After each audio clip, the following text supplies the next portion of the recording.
Well, I mean, I think it's been very rocky, obviously, the last couple of weeks. And I think equity investors in our conversations are really grappling with two things they may not have had to deal with for the last 10 years. One is the potential for inflation to actually have to be priced into equities. And I think there's a lot of confusion.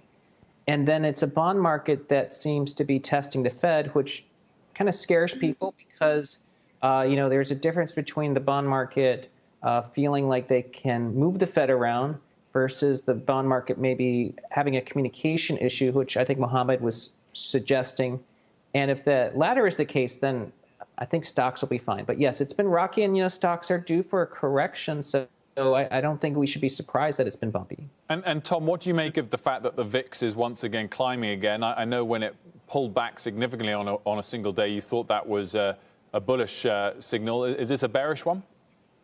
Yeah, I mean, the VIX is a measure of markets' future expected volatility. So in a way, I think it generates signal two ways. One is, I think for the most part, I think we should expect the VIX to average this year at much lower levels because it averaged almost 30 last year. I think it's going to average below 20 for the entire year.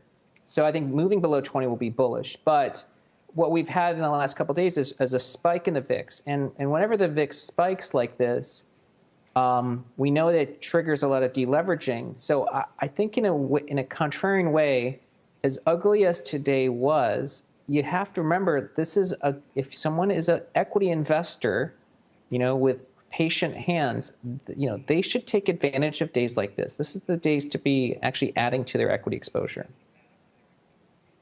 On that note, Dan, in this conversation, you're the tech bull, and we know how you feel about some of these names like Apple. Of all of them that have gotten beaten up over the past few weeks on this rise in interest rates, which one looks most attractive of the names you like? Yeah, I view this as a golden opportunity to own some of these cloud names like a DocuSign. You look at a Zscaler as well, and then ultimately Apple. And that's a $3 trillion market cap as we look out into the rest of this year. We think tech stocks are up another 30%. I view this as just a white knuckle period, which creates more opportunities given the $2 trillion of incremental spend on digital transformation. That's the key forest through the trees. We continue to pound the table here. What's your view on Tesla from here, Dan? I mean, my view is we're going through, obviously, this risk-off period.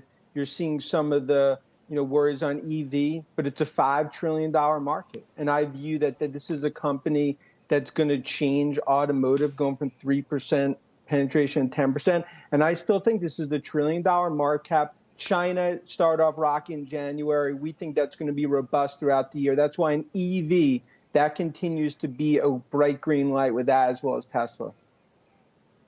So you're making the fundamental case, and you've got the stories down pat for these stocks, Dan. Are you saying that the major liquidity environment and the super low interest rates don't have anything to do with the valuations and the names you're talking about? Oh, it definitely does. But when you look at some of these names down 30%, like a DocuSign, a Zscaler, for what's redefining digital transformation in terms of cloud, look at cybersecurity. I could tell you the conversations I've had over the last 48 hours, investors are waiting for this period, and they're going to buy two hands full because, to me, that's really what's going to lead tech higher. It's not just cloud, cybersecurity, it's FANG names, and we view this as just the middle of what's going to be a tech bull cycle. Shepard Smith here. Thanks for watching CNBC on YouTube.